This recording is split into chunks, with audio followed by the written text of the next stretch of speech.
ಶ್ರೀ ಗುರುಭ್ಯೋ ನಮಃ ಹರಿ ಓಂ. ಎಲ್ರಿಗೂ ನಮಸ್ಕಾರ. ಭಾಗವತ ಕಥಾಧಾರೆಯಲ್ಲಿ ಇಂದು ಜಾಂಬವತಿ ಸತ್ಯಭಾಮೆಯರ ವಿವಾಹದ ಕುರಿತು ಹೇಳ್ತೇನೆ. ಶ್ರೀಕೃಷ್ಣನಿಗೆ 8 ಜನ ರಾಣಿರು: ರುಕ್ಮಿಣಿ, ಸತ್ಯಭಾಮ, ನೀಲ, ಭದ್ರ, ಮಿತ್ರವಿಂದ, ಕಾಳಿಂದಿ, ಲಕ್ಷಣ, ಜಾಂಬವತಿ. 25ರ ಹರೆಯದಲ್ಲಿ ಅವನು ಭೀಷ್ಮಕನ ಮಗಳಾಗಿರ್ತಕ್ಕಂತಹ ರುಕ್ಮಿಣಿಯನ್ನು ಮದುವೆ ಮಾಡಿಕೊಳ್ತಾನೆ. ಇನ್ನು ಸತ್ಯಭಾಮೆಯನ್ನು ಮದುವೆ ಮಾಡಿಕೊಳ್ತಾನೆ. ಅದರದ್ದೊಂದು ಕಥೆನೇ ಇದೆ. ಸತ್ಯಭಾಮೆ ಅವಳು ಸತ್ರಾಜಿತ ಅಂತಕ್ಕಂತಹ ಒಬ್ಬ ಯಾದವನ ಮಗಳು.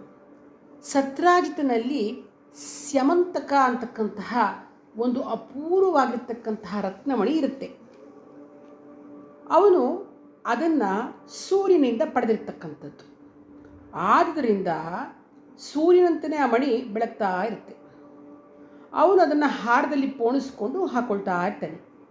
ಈ ರತ್ನದಲ್ಲಿ ಒಂದು ವಿಶೇಷತೆ ಇರುತ್ತೆ. ಇದು ಪ್ರತಿದಿನ 8 ಭಾರದಷ್ಟು ತೂಕದ ಚಿನ್ನವನ್ನು ಕೊಡ್ತಾ ಇರತಕ್ಕಂತಹ ಮಣಿಯಾಗಿರುತ್ತೆ. ಅದು ಎಲ್ಲಿ ಇರುತ್ತೋ ಅಲ್ಲಿ ಶತ್ರುಗಳ, ರೋಗ ರುಜಿನಗಳ ಯಾವುದೇ ಅಮಂಗಳದ ಭಯ ಇರ್ತಿರಲಿಲ್ಲ. ಇದನ್ನು ತಿಳಿದಿರ್ತಕ್ಕಂತಹ ಕೃಷ್ಣ ಒಂದು ದಿವಸ ಸತ್ರಾಜಿತನನ್ನು ಕರೆದು, ಅಯ್ಯ, ಈ ಮಣಿ ರಾಜನಲ್ಲಿ ಇರಬೇಕಾಗಿರ್ತಕ್ಕಂಥದ್ದು, ನೀನು ಉಗ್ರಸೇನ ಮಹಾರಾಜರಿಗೆ ಇದನ್ನು ಉಡುಗೊರೆಯಾಗಿ ಕೊಟ್ಟು ಬಿಡು ಅಂತ ಹೇಳ್ತಾನೆ. ಆದರೆ ಸತ್ರಾಜಿತ ಅದನ್ನು ಒಪ್ಪೋದಿಲ್ಲ. ಕೃಷ್ಣನ ಮಾತನ್ನು ಅವನು ಒಪ್ಪಲ್ಲ. ಇದಾದ ಕೆಲವು ದಿನಗಳ ನಂತರ ಸತ್ರಾಜಿತನ ತಮ್ಮ ಪ್ರಸೇನ ಅನ್ನೋನು ಅದನ್ನು ಹಾರವಾಗಿ ಕೊರಳಲ್ಲಿ ಹಾಕ್ಕೊಂಡು ಬೇಟೆಗೆ ಅಂತ ಕಾಡಿಗೆ ಹೋಗ್ತಾನೆ. ಅಲ್ಲಿ ಒಂದು ಸಿಂಹ ಅವನನ್ನು ಕೊಂದು ಹಾಕಿಬಿಡತ್ತೆ. ಅವನ ಕೊರಳಲ್ಲಿರ್ತಕ್ಕಂಥ ಮಣಿಯನ್ನು ಕಚ್ಚಿಕೊಂಡು ತನ್ನ ಗುಹೆಗೆ ಹೊರಟೋಗುತ್ತೆ. ಗುಹೆಯಲ್ಲಿ ಒಂದು ಕರಡಿ ಸೇರ್ಕೊಂಡ್ಬಿಟ್ಟಿರುತ್ತೆ. ಅದು ಸಿಂಹವನ್ನು ಕೊಂದುಬಿಟ್ಟು ಅದರ ಬಾಯಲ್ಲಿರ್ತಕ್ಕಂತಹ ಮಣಿ ಇದೆಯಲ್ಲ, ಅದನ್ನು ತನ್ನ ಮಗುವಿಗೆ ಆಟದ ಸಾಮಾನು ಥರ ಕೊಟ್ಟುಬಿಡುತ್ತೆ.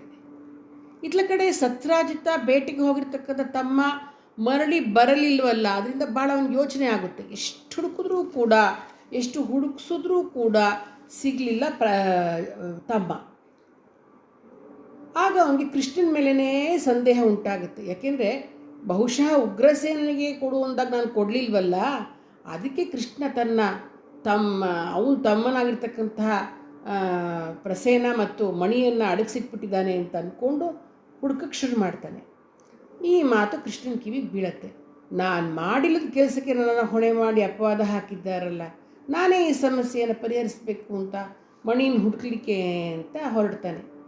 ಪ್ರಸೇನ ಹೋದ ದಿಕ್ಕನ್ನೇ ಹಿಡಿದುಕೊಂಡು ಕಾಡಿನಲ್ಲಿ ಭಾಳ ದೂರ ಹೋದರೆ ಪ್ರಸೇನನ ಮೃತದೇಹ ಕಾಣಿಸುತ್ತೆ.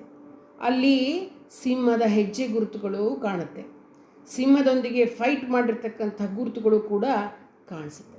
ಹಾಗಾದರೆ ಪ್ರಸೇನ ಸಿಂಹಕ್ಕೆ ಬಲಿಯಾಗಿ ಹೋಗಿದ್ದಾನೆ ಅಂತ ಹೇಳಿ ಅದರ ಹೆಜ್ಜೆ ಗುರುತನ್ನೇ ಹಿಂಬಾಲಿಸ್ಕೊಂಡು ಹೋಗ್ತಾನೆ. ಒಂದು ಗುಹೆಯ ಹೊರಗಡೆ ಸಿಂಹ ಸತ್ತು ಬಿದ್ದಿರುತ್ತೆ. ಅಲ್ಲಿಂದ ಮುಂದೆ ಕರಡಿ ಹೆಜ್ಜೆ ಗುರುತುಗಳು. ಕೃಷ್ಣ ತನ್ನೊಂದಿಗೆ ಬಂದವ್ರನ್ನೆಲ್ಲ ಹೊರಗಡೆ ನಿಲ್ಲೋ ಹಂಗೆ ಹೇಳಿ ತಾನು ಹೊರಗಡೆ ಹೋಗ್ತಾನೆ. ನೋಡಿದ್ರೆ ಕರಡಿಯ ಮರಿಯೊಂದು ಸತ್ರಾಜಿತನ ಮಣಿಯನ್ನು ಹಿಡಿದು ಆಟ ಆಡ್ತಾ ಇದೆ. ಅದರ ಬಳಿ ಕೂತ್ಕೊಂಡಿದ್ದ ಹೆಣ್ಣು ಕರಡಿ ಕೃಷ್ಣನನ್ನು ನೋಡಿ ಭಯದಿಂದ ಕಿರ್ಚುತ್ತೆ. ತಕ್ಷಣ ಗಂಡು ಕರಡಿ ಒಂದು ಬಂದು ಅವನ ಮೇಲೆ ಹಾರತ್ತೆ. ಕರಡಿ ಮತ್ತು ಕೃಷ್ಣ ಹೊಡೆದಾಡ್ಕೊಳ್ತಾರೆ. 28 ದಿನಗಳವರೆಗೆ ಈ ಒಂದು ಹೊಡೆದಾಟ ಮುಂದುವರಿಯುತ್ತೆ. ಕಡೆಗೆ ಕರಡಿಯ ಶಕ್ತಿ ಕುಂದುತ್ತಾ ಬರುತ್ತೆ. ಕೃಷ್ಣ ಒಂದು ಬಾರಿ ಗುದ್ದಿದ್ರೆ ಅದರ ಜೀವವೇ ಹೋದಂಗೆ ಆಗ್ತಿತ್ತು. ಈಗ ಅದು ಯೋಚನೆ ಮಾಡುತ್ತೆ, ಯಾಕೆ ನನಗೆ ಹೀಗಾಗ್ತದೆ? ತ್ರೇತಾಯುಗದಲ್ಲಿ ಶ್ರೀರಾಮಚಂದ್ರನ ಸೇವಕನಾಗಿ ಕೆಲಸ ಮಾಡಿದೆ. ಸೀತಾನ್ವೇಷಣೆಯಲ್ಲಿ, ರಾವಣನ ವಧೆಯಲ್ಲಿ ನನ್ನ ಸೇವೆಗಾಗಿ ರಾಮ ನನಗೆ ಅಜೇಯನಾಗು ಎಂದು ಹರಿಸಿದ್ದ. ಶ್ರೀರಾಮಚಂದ್ರ ಸಾಕ್ಷಾತ್ ಶ್ರೀನಾರಾಯಣನ ಅವತಾರ. ಅವನ ಹೊರತು ನನ್ನನ್ನು ಮಣಿಸ್ತಕ್ಕಂಥ ಶಕ್ತಿ ಬೇರೆ ಯಾರಿಗೂ ಇಲ್ಲ. ಈಗ ನೋಡಿದ್ರೆ ಈ ಸುಂದರಾಂಗ ಯುವಕನಿಂದ ನನಗೆ ಮಾರಣಾಂತಿಕವಾದ ವೇದನೆ ಆಗ್ತಿದೆಯಲ್ಲ, ದ್ವಾಪರದಲ್ಲಿ ರಾಮ ಮತ್ತೆ ಹುಟ್ಟು ಬರ್ತಾನೆ, ರಾಮ ಎಂದು ಕೇಳಿದ್ದೆ, ಇವನೇ ನಾ ರಾಮ ಅಂತ ಅಂದ್ಕೊಂಡು ಕೃಷ್ಣನನ್ನು ಕೇಳ್ತಾನೆ. ಹೇ ಮಹಾತ್ಮ, ನೀನು ಯಾರು? ನನ್ನನ್ನು ಸೋಲಿಸ್ಲಿಕ್ಕೆ ಕೊಲ್ಲಿಕ್ಕೆ ಯಾರಿಂದಲೂ ಸಾಧ್ಯ ಇಲ್ಲ. ಆದರೆ ನಿನ್ನಿಂದ ಸೋಲು ಕಾಣ್ತಾ ಇದೆ. ನೀನೇ ಆ ಶ್ರೀರಾಮನ? ಹೌದು ಅಂದರೆ ಈ ರತ್ನವನ್ನು ನಿನಗೆ ನಾನು ಸಮರ್ಪಿಸ್ತಾ ಇದ್ದೀನಿ, ತೆಗೆದುಕೋ. ಹಾಗೆ ನನ್ನ ಜಾಂಬವತಿಯನ್ನು ಸ್ವೀಕರಿಸಿ ನಮ್ಮನ್ನು ಧನ್ಯರನ್ನಾಗಿ ಮಾಡು ಅಂತ ಕೇಳ್ಕೊಳ್ತಾನೆ. ಕೃಷ್ಣ ಹಾಗೇ ಆಗಲಿ ಅಂತ ಹೇಳಿ, ನಾನು ನನ್ನ ಮೇಲೆ ಬಂದ ಅಪವಾದದ ನಿವಾರಣೆಗಾಗಿ ಮಾತ್ರ ಈ ಮಣಿಯನ್ನು ಪಡೆಯ ಬಯಸ್ತೇನೆ, ನನಗೇನು ಅದರ ಮೇಲೆ ಮೋಹ ಇಲ್ಲ ಅಂತ ಹೇಳಿ ಮಣಿಯನ್ನು ತೆಗೆದುಕೊಂಡು ಜಾಂಬವಂತನ ಮಗಳಾಗಿರ್ತಕ್ಕಂಥ ಜಾಂಬವತಿಯನ್ನು ಕರೆದುಕೊಂಡು ದ್ವಾರಕೆಗೆ ಹೊರಡ್ತಾನೆ. ನಡೆದ ವಿಷಯಗಳನ್ನೆಲ್ಲ ಸತ್ರಾಜಿತನಿಗೆ ತಿಳಿಸಿದಾಗ ಅವನಿಗೆ ನಾಚಿಕೆ ಆಗುತ್ತೆ, ಪಶ್ಚಾತ್ತಾಪವೂ ಆಗಿಬಿಡುತ್ತೆ ಸತ್ರಾಜಿತನಿಗೆ. ನಾನು ವಿನಾಕಾರಣ ಕೃಷ್ಣನ ಮೇಲೆ ಸಂದೇಹ ಪಟ್ಟೆ ಅಂತ ಯೋಚನೆ ಮಾಡಿ ನೇರವಾಗಿ ಶ್ರೀಕೃಷ್ಣನ ಹತ್ರ ಹೋಗಿ ಕ್ಷಮಾಪಣೆಯನ್ನು ಕೇಳ್ತಾರೆ. ಆಗ ಆಮೇಲೆ, ಹೇ ಯದುಕುಲೋತ್ತಮ, ನೀನು ನನ್ನನ್ನು ನಿಜವಾಗಿ ಕ್ಷಮಿಸಿದೆಯಾ ಅಂತಾದರೆ ನನ್ನದೊಂದು ಬೇಡಿಕೆ ಇದೆ, ಮನ್ನಿಸಬೇಕು ಅಂತ ಕೇಳ್ಕೊತಾನೆ. ನನ್ನ ಮಗಳಾಗಿರ್ತಕ್ಕಂಥ ಸತ್ಯಭಾಮೆ ಎಲ್ಲ ರೀತಿಯಲ್ಲೂ ನಿನಗೆ ಅನುರೂಪಳಾಗಿರ್ತಕ್ಕಂಥವಳು, ಅವಳನ್ನು ಮದುವೆ ಮಾಡಿಕೊಂಡು ನನ್ನನ್ನು ಉದ್ಧಾರ ಮಾಡು ಅಂತ ಕೇಳಿಕೊಳ್ತಾನೆ. ಹೀಗೆ ಶ್ರೀಕೃಷ್ಣ ಸತ್ಯಭಾಮೆಯರ ವಿವಾಹ ವೈಭವದಿಂದ ನಡೆಯುತ್ತೆ. ಸತ್ರಾಜಿತ ಅಳಿಯನ್ಗೆ ಸೇಮಂತಕಮಣಿಯನ್ನು ಉಡುಗೊರೆಯಾಗಿ ಕೊಟ್ಟು ಬಿಡ್ತಾನೆ. ಹೀಗೆ ರುಕ್ಮಿಣಿ, ಸತ್ಯಭಾಮ, ಜಾಂಬವತಿಯರು ಶ್ರೀಕೃಷ್ಣನಿಗೆ ಮಹಿಷಿಯರಾದರು, ಪಟ್ಟಮಹಿಷರಾದರೆ ನೀಲ, ಭದ್ರ, ಮಿತ್ರವಿಂದ, ಕಾಳಿಂದಿ, ಲಕ್ಷಣೆಯರೆಲ್ಲ ಇನ್ನು ಉಳಿದ 5 ಜನ ಮಂದಿ ಅವರು ಕೂಡ ಅವ್ರಿಗೆ ಮಹಿಷಿಯರಾಗ್ತಾರೆ. ಇಷ್ಟೇ ಆದರೆ ಸರಿಯಾಗಿತ್ತು. ಇದರೊಂದಿಗೆ 16,000 ಮಂದಿ ಹೆಂಡ್ತೀರಿದ್ರು. ಯಾರವರು, ಹೇಗೆ ಕೃಷ್ಣಪತ್ನಿಯರಾದರು ಅನ್ನೋದನ್ನು ನಾವು ನೋಡೋಣ. ಪ್ರಾಗ್ಜ್ಯೋತಿಷಪುರ ಅಂತಕ್ಕಂಥ ನಗರವನ್ನು ಮುರಾಸುರ ಅಂತಕ್ಕಂಥ ರಾಕ್ಷಸ ಆಳ್ತಿರ್ತಾನೆ. ಅವನು ಮಹಾಶೂರ, ಅಷ್ಟೇ ದುಷ್ಟ. ಅವನು ದೇವೇಂದ್ರನ ಅಧಿಕಾರ ಸೂಚಕವಾಗಿರ್ತಕ್ಕಂತಹ ಶ್ವೇತಚಿತ್ರವನ್ನು, ಸ್ವರ್ಗದ ವಿಹಾರ ಪ್ರದೇಶವಾಗಿರ್ತಕ್ಕಂತಹ ಮಣಿಪರ್ವತವನ್ನು, ದೇವತೆಗಳ ತಾಯಿಯಾಗಿರ್ತಕ್ಕಂತಹ ಅದಿತಿಯ ಕಿವಿಯ ಓಲೆಗಳನ್ನು ಕದ್ಕೊಂಡು ಹೋಗಿರ್ತಕ್ಕಂಥವನೇ ಇವನು. ಇಷ್ಟೇ ಆದರೆ ಕ್ಷಮಿಸ್ಬೋದಿತ್ತೋ ಏನೋ, ಆದರೆ ಭೂಮಂಡಲದ ಎಲ್ಲ ರಾಜ್ಕುಮಾರಿಯರನ್ನು ಕದ್ಕೊಂಡು ಹೋಗಿ ಸೆರೆಯಲ್ಲಿ ಇಟ್ಕೊಂಡ್ಬಿಟ್ಟಿದ್ದ ಅವನು. ಹೀಗೆ ಸೆರೆಯಲ್ಲಿಟ್ಟವರ ಸಂಖ್ಯೆ 16,000. ಇವನು ಹಿಂಸೆನೇ ತಡಲಾರದೆ, ಆ ರಾಜ್ಕುಮಾರಿಯರ ಆಕ್ರಂದನ ಕೇಳಲಾಗದೆ ದೇವೇಂದ್ರನೇ ಮುಂತಾದ ಕೃಷ್ಣನಲ್ಲಿ ಮೊರೆ ಇಡ್ತಾರೆ. ಆಗ ಕೃಷ್ಣ ಪ್ರಾಗ್ಜ್ಯೋತಿಷಪುರಕ್ಕೆ ಬರ್ತಾನೆ. ಈ ನಗರದ ಕೋಟೆ ಅಭೇದ್ಯವಾಗಿರುತ್ತೆ.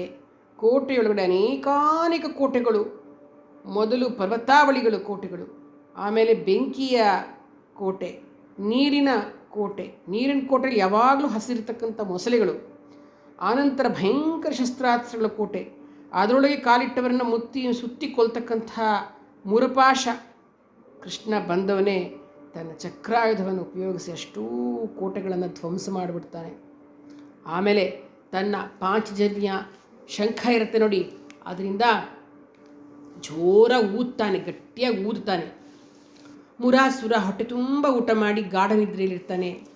ಈ ಶಂಖನಾದವನ್ನು ಕೇಳಿ ಬೆಚ್ಚಿಬೀಳ್ತಾನೆ. ತೀರಾ ಸನಿಹದಲ್ಲಿ ಕೇಳ್ತಾ ಇದೆ, ಆದರೆ ಯಾರೋ ತನ್ನ ಕೋಟೆಗಳನ್ನು ಭೇದಿಸಿ ಒಳಗೆ ಬಂದಿದ್ದಾರೆ ಅಂತ ನಿಂತ್ಕೊಂಡು ಮೈ ಮುರಿದು ಆಕಳಿಸ್ತಾನೆ. ನಿದ್ರೆ ಕೆಡಿಸಿದವರಿಗೆ ಬುದ್ಧಿ ಕಲಿಸ್ಲಿಕ್ಕೆ ಅಂತ 3 ಲೋಕಗಳನ್ನು ನುಂಗುವಂಗೆ ಅಗಲವಾದ ಬಾಯಿ ತೆರೆದುಕೊಂಡು ಬರ್ತಾನೆ. ಅವನಿಗೆ 1 ಅಲ್ಲ 2 ಅಲ್ಲ 5 ತಲೆ ಇರುತ್ತೆ, 5 ಬಾಯಿ ಇರುತ್ತೆ. ಕೃಷ್ಣ 5 ಬಾಣಗಳನ್ನು ಬತ್ತಳಿಕೆಗೆ ಹೂಡಿ ಅವನ 5 ತಲೆಗಳಿಗೆ ಗುರಿ ಇಟ್ಟುಬಿಡ್ತಾನೆ. 5 ತಲೆಗಳು ಕತ್ತರಿಸಿ ನೆಲಕ್ಕೆ ಉರುಳ್ಕೊಂಡ್ಬಿಡುತ್ತವೆ. ಸರಿ, ಮುರಾಸುರ ಸತ್ತ.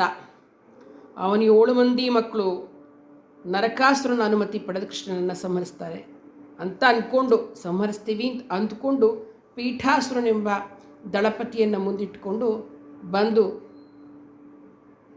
ಅವರು ಕೂಡ ಕೃಷ್ಣನಿಂದ ಹಾತರಾಗಿ ಹೋಗಿಬಿಡ್ತಾರೆ. ನರಕಾಸುರ ಎಂದೂ ಸೋಲುಂಡವನಲ್ಲ, ಅವನಿಗೆ ರೋಷ ಉಕ್ಕು ಬರುತ್ತೆ. ಕೃಷ್ಣ ತನ್ನ ಸುದರ್ಶನ ಚಕ್ರದಿಂದ ಅವನ ತಲೆನೂ ಕೂಡ ತೆರೆದು ಹಾಕ್ತಾನೆ. ಆನಂತರ ಸಾತ್ವಿಕನಾಗಿರ್ತಕ್ಕಂಥ ಅವನ ಮಗ ಭಗದತ್ತನಿಗೆ ರಾಜ್ಯವನ್ನು ಕೊಟ್ಟು ದೇವೇಂದ್ರನಲ್ಲಿ ಹೋಗಿ ಅದಿತಿಯ ಓಲೆನ ವಾಪಸ್ ಕೊಟ್ಟು ಸ್ವರ್ಗದ ವಸ್ತುಗಳನ್ನೆಲ್ಲ ವಾಪಸ್ ಮರಳಿಸ್ಬಿಡ್ತಾನೆ. ಆಮೇಲೆ ನರಕಾಸುರನ ಸೆರೆಯಲ್ಲಿರ್ತಕ್ಕಂಥ 16,000 ರಾಜಪುತ್ರಿಯರನ್ನು ಕೃಷ್ಣ ಅವ್ರನ್ನ ಆ ಪುತ್ರಿಯರೆಲ್ಲ ಕೃಷ್ಣನನ್ನು ನೋಡಿದ ತಕ್ಷಣ ದುಃಖದಿಂದ, ಕೃಷ್ಣ ಇಷ್ಟು ಕಾಲ ರಾಕ್ಷಸರ ಸರಿಯಲ್ಲಿದ್ದ ನಮ್ಮ ಪಾವಿತ್ರ್ಯ ಶಂಕೆಯಲ್ಲಿದೆ, ನೀನು ಕರುಣಾಳು, ನಾವೆಲ್ಲರೂ ನಿನ್ನನ್ನೇ ಪತಿಯನ್ನಾಗಿ ಸ್ವೀಕರಿಸಿದ್ದೇವೆ, ನಮ್ಮನ್ನು ಅನುಗ್ರಹಿಸು ಅಂತ ಕೇಳಿಕೊಳ್ತಾರೆ. ಕೃಷ್ಣ 16,000 ಕನ್ಯರನ್ನ ಏಕಕಾಲದಲ್ಲಿ ಒಂದೇ ಹಸೆಯಲ್ಲಿ ಮದುವೆ ಮಾಡ್ಕೊಳ್ತಾನೆ. 16,000 ಅರಮನೆಗಳಲ್ಲಿ ಅವರೊಂದಿಗೆ ಸಂಸಾರವನ್ನು ಮಾಡ್ತಾನೆ. ಧನ್ಯವಾದಗಳು.